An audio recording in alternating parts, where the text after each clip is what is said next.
बस 5 दिनों का धर्म। ओह! एक दर्द भरी आवाज के साथ 3 महीने की नवविवाहिता मोना अपने सिर पकड़कर बिस्तर पर फिर से बैठ गई। पेट में भयंकर दर्द का गोला सा उठ रहा था, टांगों माने दर्द से फटी जा रही थी, सिर घूमता सा लग रहा था। तब तक उसे एक जोरदार उबकाई सी आई और उसने अपने बेडरूम से जुड़े वॉशरूम में जाने का प्रयास किया। अभी वॉश बेसिन तक पहुंच ही पाई थी कि जोरदार उल्टी हो गई। तब तक उसके पति नमन की आंख भी खुल चुकी थी, मगर मोना की आंखें बेहोशी से बंद सी हो गई। उसके फकक सफ़ेद पकड़े चेहरे को देख नमन ने घबराहट भरे स्वर में कहा, तुम ठीक तो हो? उसने दर्द से कराते हुए कहा, थोड़ा सा गर्म पानी ला दीजिए, मैं थोड़ी देर में ठीक महसूस करने लगूंगी। नमन ने उसे सहारा देकर बिस्तर पर लिटाने के बाद रसोई घर में जाकर पानी गर्म करने चला गया। उसे पत्नी के लिए गर्म पानी की थैली और गिलास में गर्म पानी ले जाते देख उसकी माँ कीर्ति जी क्रोध से आग बबूला सी हो उठी। उधर नमन बिना किसी की परवाह किए अपने कमरे की ओर बढ़ गया। उसने मोना को पेट सेकने के लिए गर्म पानी की थैली दे दी और दर्द निवारक दवाई खाकर आराम करने को कहा, लेकिन मोना को घर में काम को लेकर होने वाली तनावपूर्ण माहौल से घबराहट सी हो रही थी। उसे आश्वस्त करने के लिए नमन ने छुट्टी की एप्लीकेशन सेंड कर दी। नमन एक भावुक व्यक्ति और सहृदय युवक था जो अपनी बहन और भाभी के साथ भी उतनी ही मानवता से पेश आता था।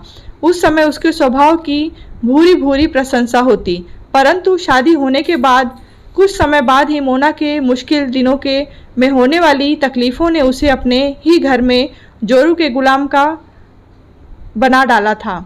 उसकी भाभी तारा भी अब मोना से बदला लेने की मुद्रा में आ चुकी थी और सारा इल्ज़ाम पड़ गया बेचारी मोना के सिर माथे। वो काम करते समय इतना ज़्यादा बड़बड़ करती कि घर का माहौल भी खराब हो उठता। ऐसे में कीर्ति जी को भी यही लगता कि खुद ही काम कर लो वही अच्छा। 1-2 दिन वो काम क्या कर लेगी, उनसे किसी भी बात करने की हिम्मत भी न पड़ी थी।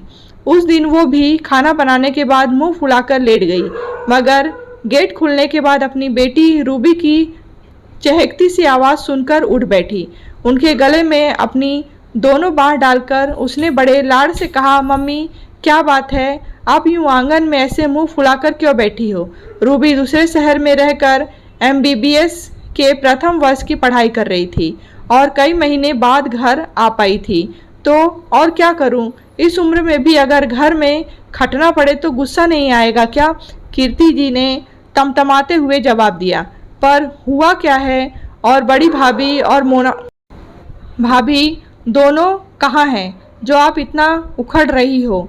रूबी ने स्वर को भरकस सामान्य रखने का प्रयास करते हुए कहा, मोना कई दिनों से घर का काम करने में चिड़चिड़ कर रही थी और तारा बड़बड़ एक बात कहूँ तो सुन ले, गुस्से में मैंने ही उसे रसोई घर में आने से मना कर दिया। हाँ तो ये बात है, इसीलिए अल्बर्ट पिंटो का मूड खराब हो रहा है। रूबी को अभी भी चुहलबाजी चढ़ी थी। इतना ही नहीं, रूबी ने आज सुबह सुबह नमन और कीर्ति जी के बेटे और मोना के पति को रसोई में उसके लिए पेट सेकने के लिए गर्म पानी करते देखा तो पता चला कि रानी जी को पीरियड्स के समय बहुत दर्द होता है। घर आए 4 दिन भी नहीं हुए मेरे बेटे को जोरू का गुलाम बनाने की तैयारी शुरू कर दी उसने। कीर्ति जी का बिफरना जारी था, पर मम्मी भैया तो शादी से पहले भी चाय पानी और घर के छोटे मोटे काम खुद कर लेते थे, तब तो आपको कभी बुरा नहीं लगता। कई बार तो उन्होंने मुझे भी गर्म पानी लाकर दिया है, एक बार तो रात को दर्द की दवाई और पैड भी लाकर दिया है, तब तो आपने इतना गुस्सा कभी नहीं किया। रूबी ने उन्हें बीच में रोककर कहा, कीर्ति जी थोड़ी आधुनिक विचारधारा की ऐसी सास थी जिन्हें पीरियड्स के समय में रसोई घर का काम बहुओं से करवाने में कोई परेशानी न थी। बड़ी बहू तारा जहाँ छोटे कस्बे से थी, वहीं मोना बड़े शहर से। सोच छुआछूत की भावना तो किसी के मन में न थी, मगर सास और जेठानी होने के उनके दंभ के चलते बेचारी मोना अकेली पड़ जाती। ऐसे में उसकी मदद करने से कीर्ति जी का जहाँ अपमान होने लगता, वहीं तारा की जेठानी होने के का सिंहासन डोल जाता। बेचारी मोना के पास नमन के मदद लेने के अलावा और कोई विकल्प न बचता। तब तक कीर्ति जी और रूबी दोनों की बातचीत सुनकर तारा अपने कमरे से निकल आई। उसने भी कीर्ति जी की बात पर मुहर लगाते हुए कहा, कुछ नहीं दी, सब चोचलेबाजी है। खुद को ज़्यादा नाजुक साबित करने के लिए अब नाटक नहीं होंगे तो देवर जी नखरे कैसे उठाएंगे मोना रानी के। और फिक से हंस पड़ी। मम्मी तो सब तो ठीक है, भाभी है कहाँ, दिन के 2 बजे हैं। एक बार भी जाके देखा उसके कमरे में? सुई ने फ्री से पूछा। क्या देखे, नमन मौजूद तो है सेवा के लिए महारानी की, फिर मेरा किसके साथ दिया था। तारा ने अपने भाई ऊपर चढ़ाते हुए कहा। आजकल में कोई छुआछूत मानता है और न ही इतने नाटक करता है। सब काम इस टाइम में मैंने भी तो किया है। कीर्ति जो को विशेष फर्क पड़ इस बात से नहीं पड़ा, मगर रूबी का दिल जरूर आहत हो गया। वो सीधे मोना के कमरे में गई तो पाया कि मोना दवा खाकर बेसुध सो रही थी। उसे दर्द के साथ हल्का बुखार भी था। नमन भी लैपटॉप पर अपना काम निपटा रहा था। रूबी को देखकर उसने मोना को आवाज़ लगाते हुए कहा, मोना देखो रूबी आई है हॉस्टल से। अरे सोने दो ना भैया उसे, रूबी ने कहा, मगर तब तक मोना की आंख खुलकर चुकी थी। रूबी को देखकर उसके चेहरे पर एक छिड़ सी मुस्कान तैर गई। नमन के घर में होने के कारण उसे थोड़ा सा सहयोग तो मिल गया था। रूबी के आने से मानो खुशखबरी सी हवा तैर गई। घर में तब तक तारा सबके लिए वहीं चाय ले आई। भाभी तुम भी चाय पी लो, रूबी ने कहा। हाँ हाँ पियो, बनी बनाई, तारा ने व्यंग्यात्मक लहजे में कहा तो मोना के चेहरे थोड़ा बूढ़ा सा गया। थोड़ी देर बाद सब लोग बैठक में आकर बैठ गए, मगर कीर्ति जी का मूड जरा उखड़ा था। वहीं नमन को भी बार बार कुछ न कुछ वो सुनाई जा रही थी। उन्होंने तेज स्वर में नमन से मोना को डॉक्टर के पास ले जाने का हुक्म देते हुए कह दो अपनी पत्नी से बीमार है तो दवाई लेने जाए। ये हर महीने का नाटक मेरे घर में बर्दाश्त नहीं किया जाएगा। नमन गुस्से से उठकर बाहर जाने लगा, मगर रूबी ने उसे वहीं बैठने का इशारा किया।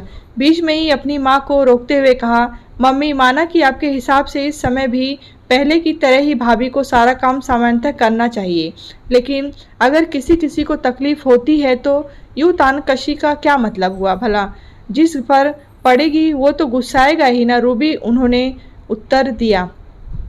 माँ इस समस्या को PMS कहते हैं और ऐसे तेज उठने वाले दर्द को डिस्मेनोरिया, रूबी ने उत्तर दिया। कीर्ति जी डिस्मेनोरिया? हाँ मम्मी, कभी कभी हार्मोनल बदलाव, तनाव और खून की कमी के से भी ये चक्कर, बुखार और दर्द जैसी तकलीफ हो जाती है। इसमें भाभी कोई नाटक नहीं कर रही है, काम से बचने के लिए। हमें तो न होता, तारा ने चिढ़कर कहा। भाभी सबकी तकलीफ अलग अलग होती है। फिर मम्मी आप एक बात बताओ, आप ऐसी बहू लाई ही क्यों जिसे पीरियड आते हों? रूबी ने कहा। अरे बहुएं घर में लाई ही वंश वृद्धि के लिए जाती हैं, मासिक धर्म नहीं होता तो वंश वृद्धि कैसे होगी? कीर्ति जी ने गर्दन उठाकर अभिमान पूर्वक कहा। आपने खुद ही अपनी बात का जवाब दे दिया। सम्मी दादी नानी बन जाओ, मगर तकलीफ में किसी का साथ मत निभाओ। मुझे तो पुराने ज़माने की छुआछूत वाली प्रथा कभी कभी बहुत अच्छी लगती है, जिसमें औरत कम से कम 5 दिन छुट्टियों की अधिकारी तो होती है तकलीफ के समय। यही तो मैं भी कह रही हूँ रूबी कि अगर स्त्री महीने भर अपना धर्म निभा सकती है तो क्या हम मर्द या बाकी घरवाले 5 दिन तक धर्म भी नहीं निभा सकते? नमन ने चिढ़कर कहा। अगर घर में एक दूसरे की तकलीफ़ों को समझ लिया जाए तो इतनी बात न बढ़े। माँ अगर आप तारा भाभी को उकसाने की बजाय समझाएंगी तो कल मोना भाभी से आप दोनों आदर सम्मान भी पाएंगी। रूबी की बातों से जहाँ कीर्ति भी खामोशी हो गई, वहीं तारा पर जो जैसे घड़ों पानी पड़ गया। अब रूबी ने उसे याद दिलाया कि शुरुआती दिनों में उसका किस तरह रूबी और नमन भाभी करते हुए लाड़ चाव करते। कितनी बार दोनों मिलकर उसे कीर्ति जी की डांट से यूं ही बचा लेते। कीर्ति जी भी किसी गहन सोच में डूबी बैठी रही। उन्हें तारा के साथ वही बैठा देखकर छोड़कर रूबी के साथ नमन फिर रसोई में चाय बनाने चला गया। मम्मी चाय पीजिए। नमन के झुके हुए सिर को देख कीर्ति जी खुद भी थोड़ी आहत और शर्मिंदा सी हो उठी। वह गर्व से उनके चेहरे पर स्निग्ध सी मुस्कान भी आ गई थी। बोझिल माहौल को सामान्य करने के लिए बोली, माना कि कभी कभी मुझ पर सीरियल की वैम्प आ जाती है, मगर इस बात की खुशी भी है कि मेरी परवरिश बेहतरीन है। जहाँ नमन को यह एहसास है कि वह भी पति बना है, तो वहीं रूबी ने भी मेरी आंखें खोल दी। और तारा तुम मुझे भड़काने में यह भी भूल गई कि नमन और रूबी ने तुम्हारे साथ भी अच्छा व्यवहार ही किया है। अगर उसकी पत्नी को थोड़ा सहयोग दे दोगी तो तुम्हारे रिश्ते आपस में बेहतर ही होंगे। हाँ, अब मैं भी एक नियम बना रही हूँ, तकलीफ़ के 5 दिन में भी काम नहीं लूँगी।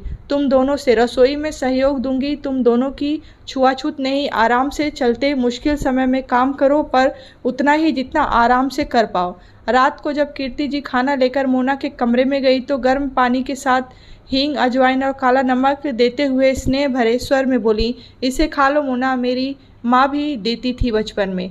मोना ने भी उतनी ही अपनानियत से उनका हाथ थाम लिया और हाँ, बाजार के चाट चटनी के साथ अपनी रोज़ की खुराक पर भी ध्यान दो। अगर शरीर के पास अपने लिए नहीं तो फेंकने को खून कहाँ से आएगा। जी मम्मी जी, मोना ने अच्छे बच्चों की तरह सिर हिलाकर कहा। तब तक रूबी ने सरल से कहा, ओह हो, बड़ा लाड़ हो रहा है सास बहू में।